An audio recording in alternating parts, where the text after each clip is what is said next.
Pero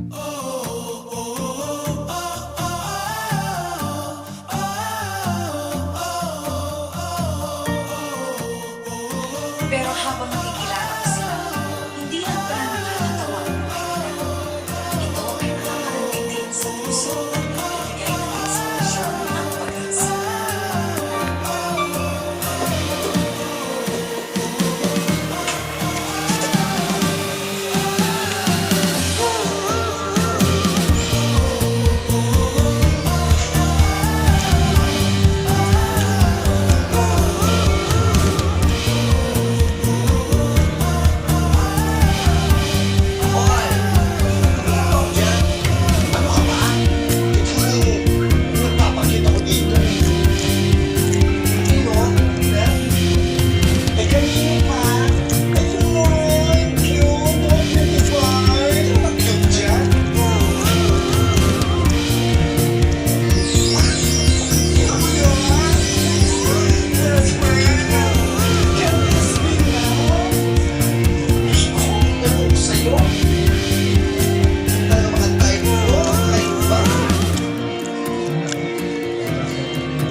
Kinakawayan ka ng bakla, oh.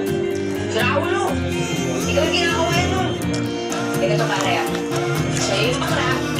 Akin yung babae mo sa may telepono. Hindi na, uy. Gawin mo nga, no? Makapagpigay sana ni Jenny.